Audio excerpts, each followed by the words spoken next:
Deep in the Atlantic, the Azores, the Portuguese enclave, the venue for round 5 of the 2014 European Rallycross Championship. They've been rallying on the tiny islands in the middle of the Atlantic since 1965, the first Rally Azores held, and into the 70s it was picked up in the European Rally Championship, ending up as a coefficient 10 event. It came in as a support event at the beginning of the Intercontinental Rally Challenge and has been with IRC and then the European Rally Championship ever since. And the organisers in the Azores delighted to confirm that the event will continue as part of the ERC until 2016, when they will be celebrating their 51st Rally of the Azores.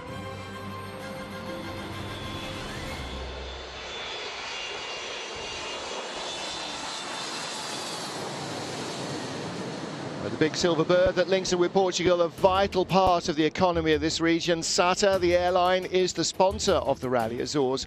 And as we get into this after 4 rounds, it's SATA Rallye who won the first and the most recent of the events in the championship, who is our points leader. He was victorious in the Yana Rally back in February and also on the Circuit of Ireland. Craig Breen is the lead competitor here, with the Finn not competing. A win here for Breen could see him back on top of the points championship. He won in the Acropolis Rally in Greece, and the other rally this season has been won by Robert Kubica, who was victorious. In fact, he was victorious in the Yana Rally. It was Lappi winning in Latvia.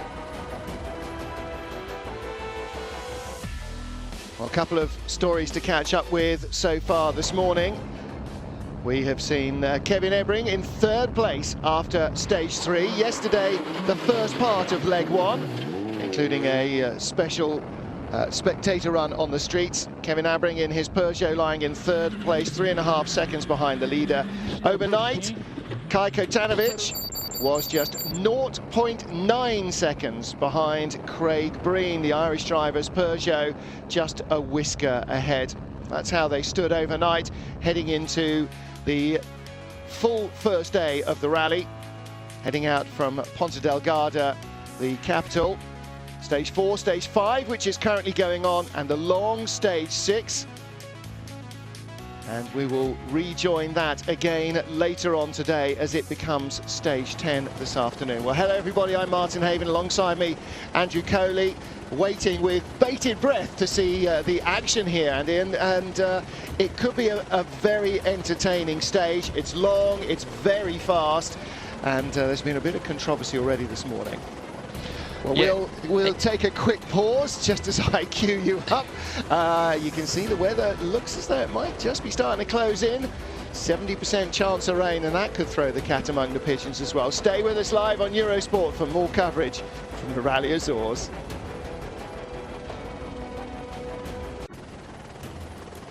The beautiful Azores, a little bit cloudy and a threat of rain as we get into our 6th special stage on Rally Azores.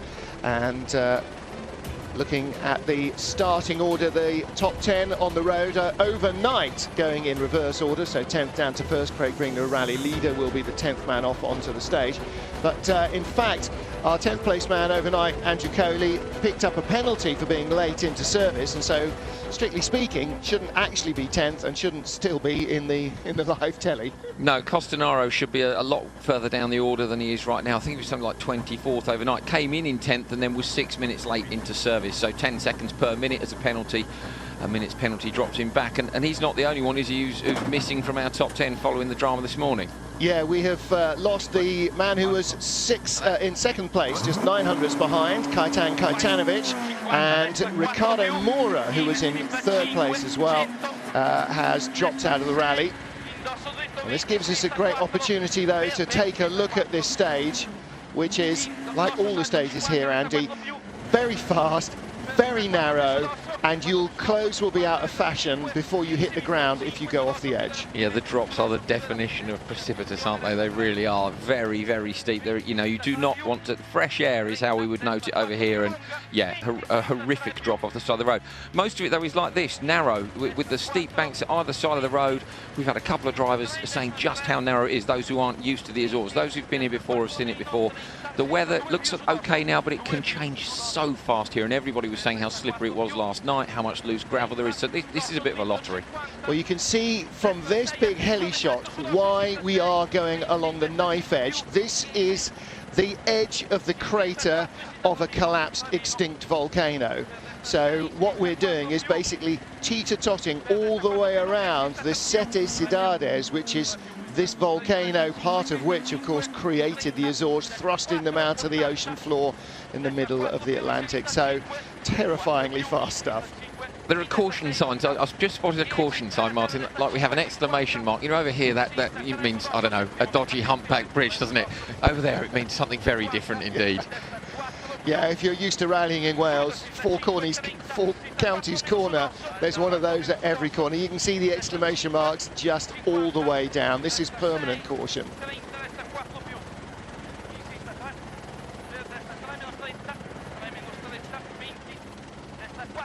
Giacomo Costanaro, someone who we haven't seen much on ERC before, 207 S2000 here. He's been doing some Italian rallies in an S2000. He's also used a DS3, a Fiat 500 and a 207 R3 in the past. His best result this year was 11th on the Acropolis, so nice to see him, but as we say, he's a bit further down the order than he currently seems. He's not in 10th. I'm not quite sure where he is after Special Stage 4. We're not actually sure where anyone is after Special Stage 4. No, there has been a lot of confusion. Craig Breen, the rally leader, 16 minutes late going into Stage 4. There was reports yesterday of random rocks appearing in the roads. Breen, among those drivers who said he had to stop it during the stage to avoid really damaging the car, and slightly suspicious that might have been why Kajtan Kajtanovic is out of the rally. Apparently his car not being worked on after damage, but we will have to keep up to that. This morning, 2 stages, Stage 4 and Stage 5 so far, 7.8, 7.5 kilometres. So really just a bit of a loosener for this, which is a mammoth 24 kilometres. And look at this, so narrow, danger at every 100 metres there's a caution for something, don't cut or, don't fall off. It's 3rd and 4th gear for 28 kilometres. It's a long stage. Breen was saying yesterday he'd used some of the banks a little bit like you would in Sweden, and you can see how that would be possible. The problem is it's not consistent. In Sweden you can lean on the snow a bit, it's snow. You've got an idea it'll be firm or soft. Here, if you lean on the wrong bit, you're going to tear a wheel off, and we've seen some massive shunts, and a shunt here can mean a stage stoppage as well, because you get a car wedged sideways in here and you need a crane to get it out. Yeah, you don't even have to shunt. Just a spin here can leave you nose to down. This is like the Manx, this is like rallying in Ireland, isn't it? Really narrow lanes, except of course here, not even tarmac, it's on the loose as well, so it's a proper gravel rally, and you can see why this was a real challenge up until the 90s. Nobody other than a Portuguese national or a Portuguese citizen had ever won on the Azores before. Even at coefficient 10 status in European Rally Championship, it was a major challenge for foreigners to come here and win, and it still is. It still is. The Portuguese drivers are still going to be very well up the order here. It was a challenge as well that the drivers took up, wasn't it? We've seen names like Kankkunen and Marco Martin on the winner's roll here. So, and they all say what a stunning island it is, and I think you can see from the helicopter pictures here it's absolutely beautiful. But it was Kankkunen who said he never quite figured out the weather, whether it was cloud coming in, low cloud, whether it was sea mist coming in. But he said it changes in minutes, and we saw horrific weather here last year. Pretty dry now. There were some wet sections yesterday. Yeah. But it's a fascinating place, isn't it? Well, you can see why it's so green, can't you? And the Azores, I suppose a little bit like the UK, stuck in the Atlantic, you just get what's coming over the ocean, don't you? And there's nothing between you and the rest of the Atlantic, so whatever it is, it's not going to slow down. It's just going to come and sweep straight across. And that's the thing, 70% chance of rain. You can see there are cloudy patches, there are bright sunny patches, but overall it is a little bit threatening. We've got an update from on-site. Peter Bett is there, one of the producers for Eurosport, and he's had an update from a cameraman saying that Mora is out, but Cashto has done some repairs and is moving. But I believe at the minute the time loss is 43 minutes. Now, they stopped that stage because there was a suspicion that these rocks that were in the road had been put there by spectators. That might mean that they will then delete the times from the stage. Basically, you're going to need to join us this afternoon or have a look at the timing screens later on in the day to see just exactly what the outcome of this is. Very difficult for the organisers. Yeah, really tough and very unusual, actually. You know, ooh, Jaroslav Orsak just caught a wall there with the left front, and what is he, 2 minutes in? Just listening as well, Martin. Puncture. There's definitely damage. Listen in and we can hear. Pulled straight over. Yeah, there was a whirring sound, which I don't know if he's taken the wheel off. Yeah. No, hasn't taken it off, but there is damage. Rear left, I think, has collapsed. Oh, the rear left corner's collapsed completely. Out the car for a look. There's nothing they're going to be able to do with that. He might as well crack on. He's having a look at the strut top inside the car there to see if the damper's punched its way right through. Which clearly it has. Yes. I'm not, but, you know, he's got air in his tyres. He might still have drive. He's going to have a crack at something. So what are they going to do? Jack out and into the side stand. So these jacks are very fast. If you look at the height of it, they'll crank that car up in no time. But just what they're planning to do, I don't know. But the other thing is, look how barely off the road they are. You know, he pulled off. There's only a car's width. Car behind him, Vitaly Kryatsin, is coming flying up. 4th gear. I mean, that's good for 3 figures. Well, Gryazин's not shy, is he? Those are the big bales at the side of the road. We use those in the UK to slow cars down. They make chicanes. What they're doing here is they're using them to stop the drivers from using a cut. There's that caution sign. That cut, look to the right-hand side. That is just a sheer drop off the side of the mountain, and that's why those are there, just to edge them away from somewhere where they might do a cut. You know, they're a bit brave. Well, very brave. You're not going to cut on the outside of the corners, which is where they are, but... you know, it is basically to block the holes that otherwise you would fall down. You know, there'll be goat tracks and access roads and stuff. And actually, I think what happened, you know, we're talking about Craig Breen using the grassy banks. You know, the problem is grass, whacking great rock, or gateway sticking out, more grass. You know, it's asking for trouble, isn't it? See how damp it is on the side of the road, Andy? You can still see where they're cutting. It's really cutting up. You see, that's off to the side of the road. They're fairly safe where they are, I'd say, aren't they? But yes, you know, trees in the shade. They're an hour behind, of course, because it's so far out into the Atlantic. So the sun hasn't been up for so long, so we might still have wet sections. Even here we can see a broken section of tarmac, and in fact in the middle of the stage when we were on board a minute ago we saw they go onto tarmac for a part of the stage. So it's a very, very challenging rally. This is a fantastic onboard too. Superb stuff.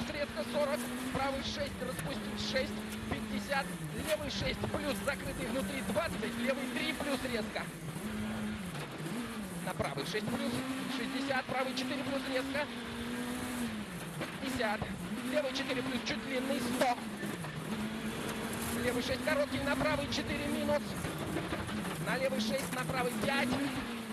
60, левый 6 плюс, чуть левее, длинный 60. Правый 4 плюс. 80. Tell you what, if anybody comes out of this stage without wearing a bit of greenery, then they will have been very, very fortunate, or going considerably slower than this. We'll be back with more in a second.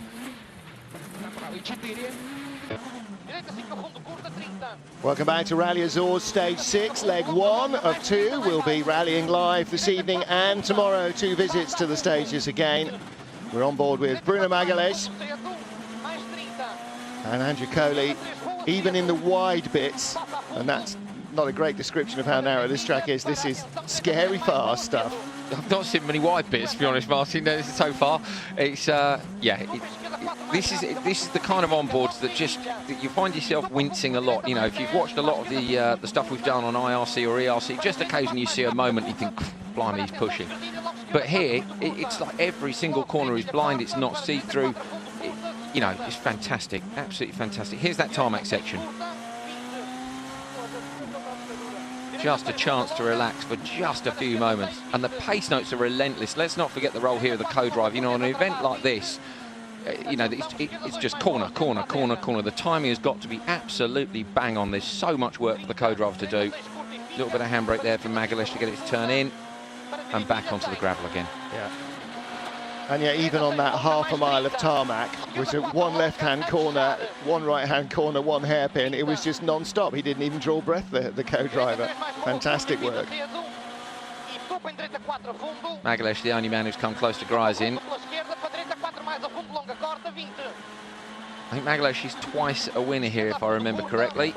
Yeah, he's got the skills here, and he's got the knowledge that he could well finish up on the podium here. And the other thing, of course, Andrew, is having the knowledge and the feel for the conditions.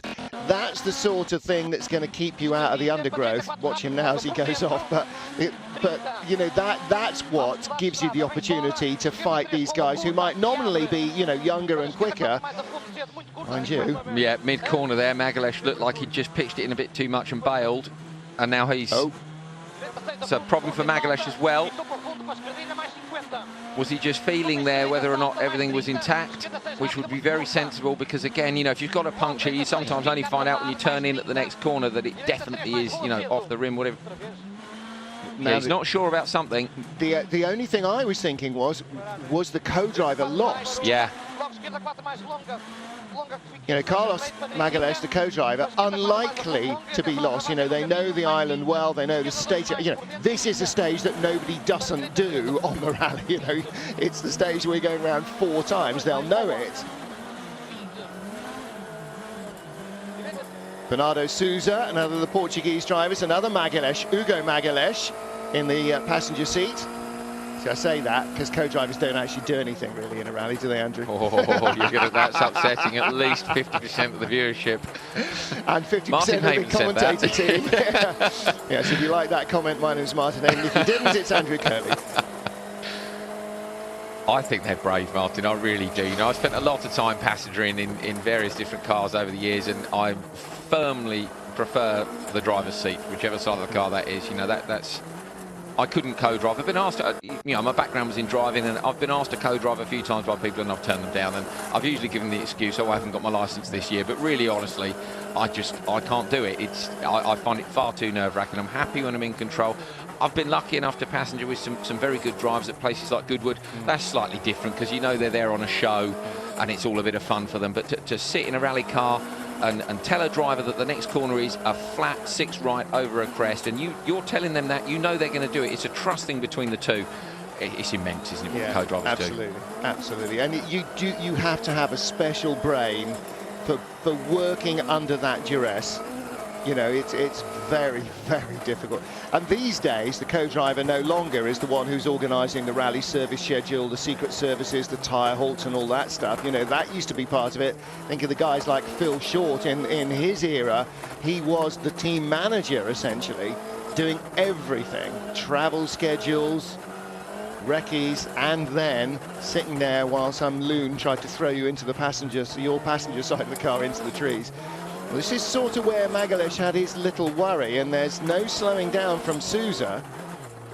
So he is still Harry Flatters. I think you might be right about the notes, you know, from the slowing down incident. It just seemed to, you know, they went all the way down in a second. Just seemed to me there was a bit of page turning going on. Now, that might have been entirely coincidentally. He may have been feeling for a problem that he thought he had with the car. But whatever, they have lost time. And this stuff is so relentless, you just can't afford to lose time. That was a classic Manx-style junction there, wasn't it? Straight across the crossroads. Souza then is in a regional rally car. Now, a regional rally car is basically a downgraded world rally car. So you pay an absolute fortune for a world rally car, and then you pay a bit more for a kit to downgrade it. And consequently, regional rally car hasn't really worked out. Magalesh is in a Peugeot 207 S2000. That category really now, I wouldn't say it's dead because the cars are still competitive, and in my opinion, you won't find anything better than a 2-litre engine screaming to 9,000 RPM. But they're delicate, they need rebuilding quite often. What we're looking forward to seeing is the R5 spec cars, and unfortunately we've lost, of course, 2 of those that were up at the front end, who've had their issues hitting these rocks, but we've still got Breen and Abbring in the event. In the Peugeot Rally Academy, and those guys have been duking it out for most of the season. Abbring on the right-hand side now is in the stage. And the R5 car, this is the future of rallying, I think. It's much cheaper than a World Rally car to buy. It's much cheaper than a World Rally car to run. And you know, we've sort of shuffled around towards the end of the Super 2000 era, which started 14 years ago, trying to find the next right format. And you're right, this does seem to be the one that works. Half long of a small crest tightens to left 25. Over the nose. Yep. In right up 4 in 10 metres, short left 13. In right 12 round. In 30 metres. Slow left hand round clip. Slow left hand round clip. In right A4. Continues slight right, keep in. In caution, slight left, keep in. And left hand fast, keep in over crest. In slight right and 30 metres. T right 28.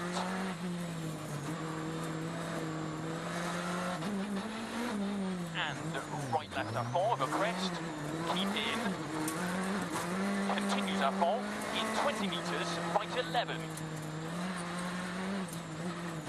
10 metres, caution early short, slight left, keep in. And caution, slight left, keep in. In 30 metres, right 13. 30 metres, short, slight left, keep in, up, 50. Right 10, narrows over crest. In 30 metres, slippy left 28.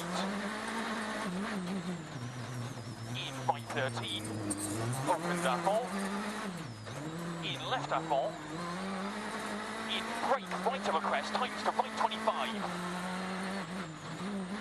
In early, absolute left 10 of a bump, A4. 50 straight, caution, left 11 round. Left 11 round. In right left A4. In absolute right of a small crest, long. In caution, left 10, keep in, up. Well, Costanaro finally making it out at the end of the stage. First driver in our televised stage to do so, Giacomo Costanaro. Justin Bardini sitting alongside him in his Super 2000 Peugeot 207. I think Julian Porter should be down at the stage finish. Autosport's Charles Bradley there as well. Don't know if he knows what a rally is. The famous volcano stage, how was it? Was awesome. 7 ciudades, era one special stage that I think is unique in the whole world. The pace was pretty cautious because for the darts, for the first car on the road. Very difficult to drive in here. So let's see how it goes further. Thank you. At Rally Guru, thank you very much indeed for that. And he's not wrong, is he? It is a unique stage. There's nowhere else quite like it on the planet. Indeed, he was making reference there as well when he said the dirt on the stage. Of course, he's making reference to the loose gravel. If you look at the road now on board with Abring, we can see just a couple of clean lines starting to appear, and that will be much more obvious later on today when we return to this stage. Although, of course, you do also get where someone clips a bank and pulls a rock out. But as a general rule, you don't want to be first car on the road, so he's cleaning the road a little bit. We're on board with Abring, and we've been talking about how important the co-drivers are, and here's a man who's doing a great job. Seb Marshall, of course, who sat with Molly Taylor in recent years, Adam Gould before that, Harry Hunt, and swapping straight over to another British voice, this is Scott Martin, sat alongside Craig Breen.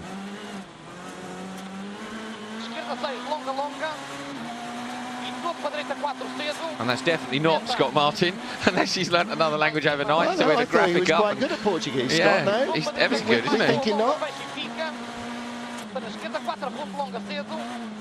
So we're on board with Breen, but this is not Breen's audio, so we'll have to try and figure out. I'm not sure we were on board with Breen. I think it's the graphic. The audio's correct, the graphic's yeah, wrong. That does look like a Peugeot inside, though. So we're back with Magalesh, aren't we? I think we are I'm for the pretty sure S2000. the big picture is Magalesh. Robert Consini comes in, the Italian. Another Super 2000 Peugeot 207. Consani's been in the bank on the right-hand side. Look. Like I said, anybody who doesn't come out with greenery attached, think, oh, that's not greenery either. That's brownery, yeah. That's left by a cow. That was. He's been in. Somebody nearly hit a cow this morning as well, by the way. I was reading the stage report. We've Not had that before surprised. here too. See what he's got to say.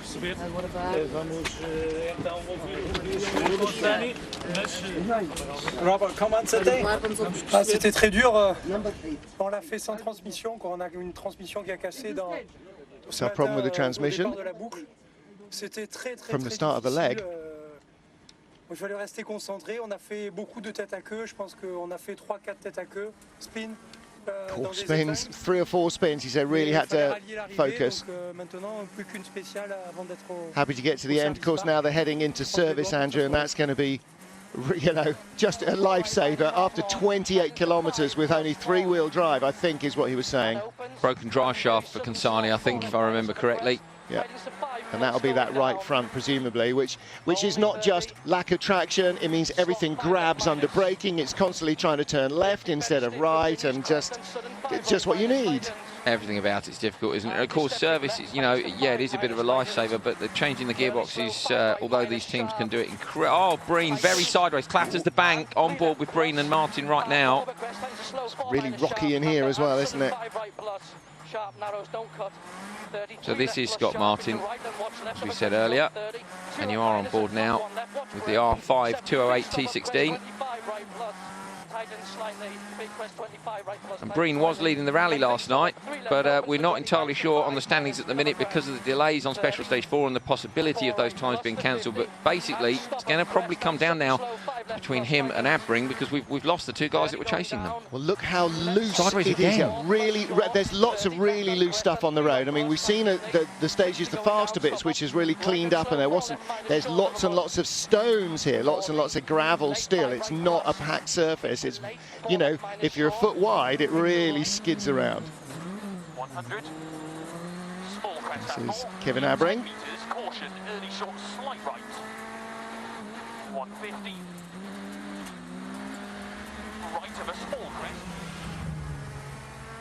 Stop up left. Vitaly Kryatsin coming to the end of the stage. Yaroslav Orsak, we understand, did damage the upright as we saw, and they cannot fix the car. He's not going to get to service, and that means he is done for the day. So Yaroslav Orsak, Skoda Fabia out just a couple of minutes into the stage. Let's hear from the Latvian Kryatsin.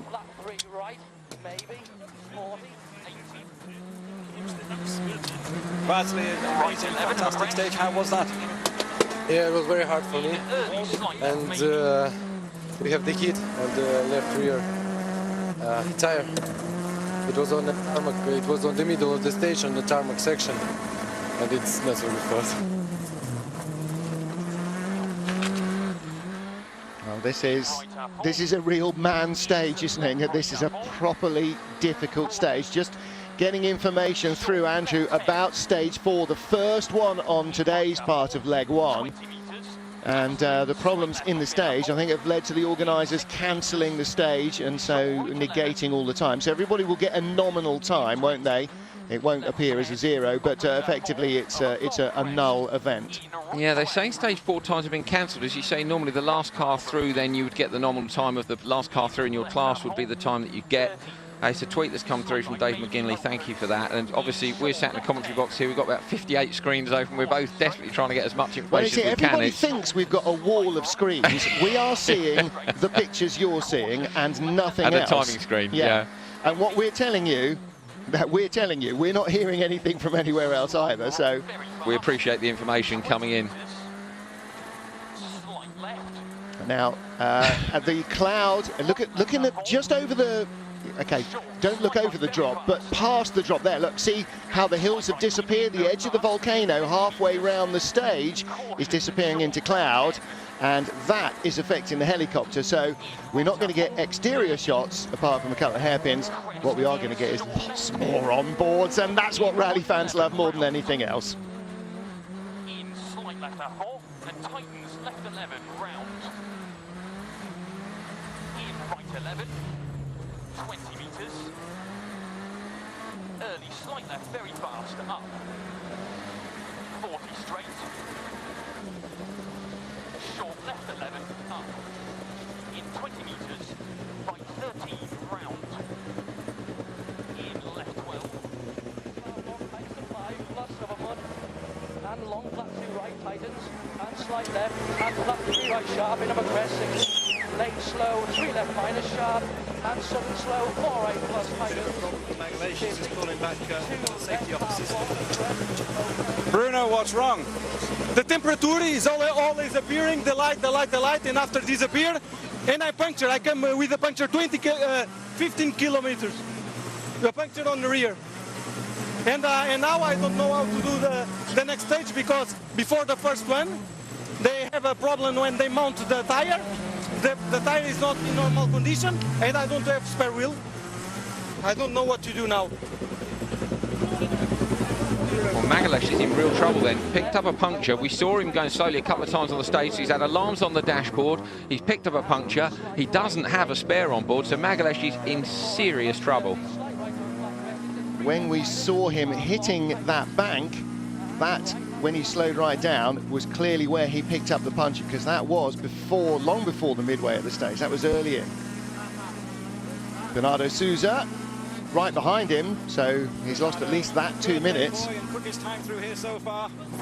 Yeah, it was, well, last year I did kamikaze time, and this year I tried to be a little bit more smooth and clean. Morning stages are not my type, and we lost a couple of seconds, but yeah, I think we're still on the position to fight for the victory. That is the main goal. I think it's still possible. Let's see how Craig and Kevin are gonna do here, and then I think that depending on their times, we will go a little bit fast or just control the times and take the cut to the finish. Well, Souza third after the last stage. So as he said, he's waiting now for Breen and Abraham to finish. And so are we, to see just how the balance of power has changed here, because Craig Breen does look to be a bit all over the road. We believe he was 5 seconds quicker on the previous stage, on special stage 5. So we've got lots of information coming in from different sources. I do feel sorry for the organisers having to cope with all this as well. Oh, and Breen wide again, so be very interested to hear what he's got to say at the end of the stage. Kevin Abraham around the hairpin towards the end of the stage, so we'll hear from him in a couple of minutes. Oh, okay, another big impact with the bank. Breen, has he got any tyre left on the back of this car? I mean, that's what it looks like. It looks like he's just chewed the rear tyres off. I mean, this thing is more wayward than a Mark 1 Escort. That is going to put a big change into our lead order, I think. Kevin Abraham, let's hear what he's got to say from himself.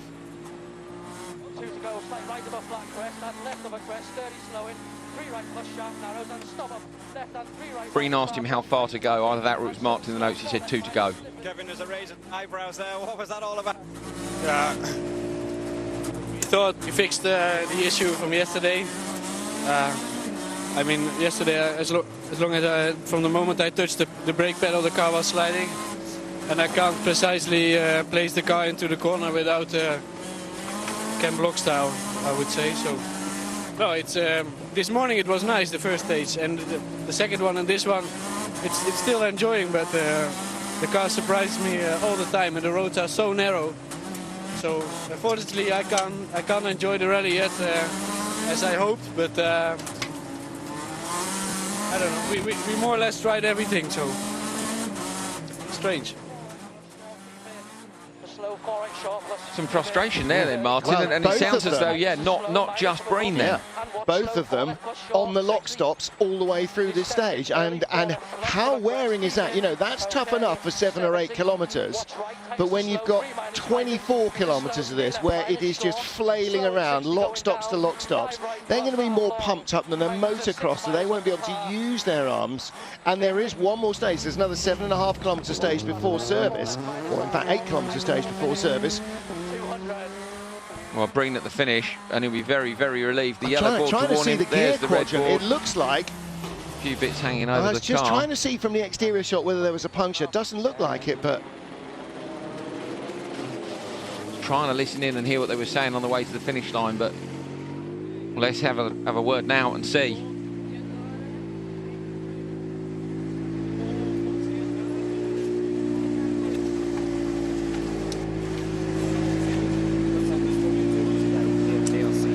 Craig, you're pointing to the rear. The front bumper's a little bit damaged. There's grass in this wheel arch. What's going on the other side?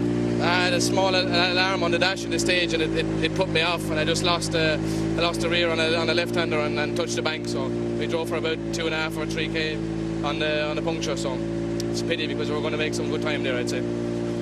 been an interesting morning so far, but at this stage you can see it this year. Yeah, at least you can see where we're going. So, no, things were going really well up until that point. So, yeah, I'm a little bit disappointed. We only dropped a second to Kevin. That could have been a good one. Oh well. So a couple of Ks on the puncture. Yeah, and it was all off-camera corners on the left side, so I lost, I don't know, 20 seconds or maybe even more. So, bit of a nightmare, but case are out. Old Irish proverb. That'd be the right side. The girls left. Yeah. I like the fact he's been listening. He's obviously been listening to the Finns as well with the oi oi oi. So that was a very, very difficult stage, wasn't it? Yeah. But both the Peugeots, I would suggest they haven't quite got the balance in the car they're looking for yet. You know, it is still relatively new. Yep.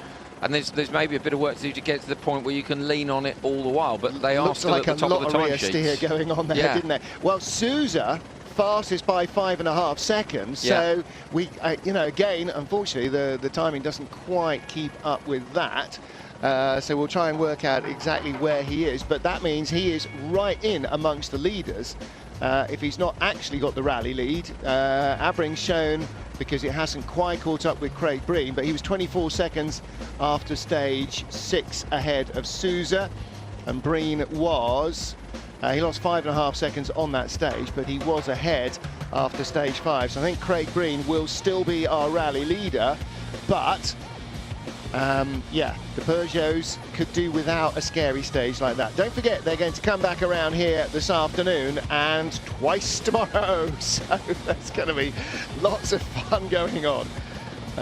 Yeah, that could be very entertaining indeed. And it is a wonderful, wonderful stage. But yeah, a lot of work for the drivers, and you know, when you've come out of a stage like that and then you go into a little 8-kilometre stage, the danger perhaps, Andrew, might be just to kind of relax and go, right, we've broken the back of that one, let's just get to service, and that's where problems can occur. Of course, the first thing Craig Breen's got to do is throw a new tyre on, because as you heard him ask his co-driver how far to go, 2 kilometres to go, they're not going to stop, so they've got to change it now. Good news for Magalesh, though, with no spare on board, of course, so interesting to see how that one pans out. Well, he's already done 20 Ks on the rim, so he's going to only have to do another 8, plus the road section, plus into service. Sousa leads, though, by 4.2, Craig Breen 5.5. Now, that is the stage times, so Sousa, he said, kamikaze last year, backed it off a little this year. Unfortunately, though, for the battle for the lead, we have lost 2 of our front runners, and we also, in the stage, lost Jaroslav Orsak. So Kajtan Kajtanovic didn't continue after this morning's first couple of stages, and Ricardo Moura also has retired from the rally. So it looks as though we have lost 3 cars from the top 10 this morning. Well, don't forget, we will be back on air at 5 Greenwich Mean Time, which is 6 British Summer Time, and okay, 4:30. All right, so that's earlier than I was expecting. I was expecting it to be 6 UK, so 5:30. That'll be that's stage 9 on ERC.com. Yes, there we go. Confused a simple man. Andrew pointing and waving hysterically. An alarm on my dash put me off. That's the excuse du jour. So we'll see you at 6 British Summer Time, 7 CET. Wherever else you are across the world. Don't forget, you can watch the previous stage live on FIAERC.com. So join myself and Andrew Coley. We're going to go and have a lie down in a dark room now, and I don't think we'll be alone either. See you later.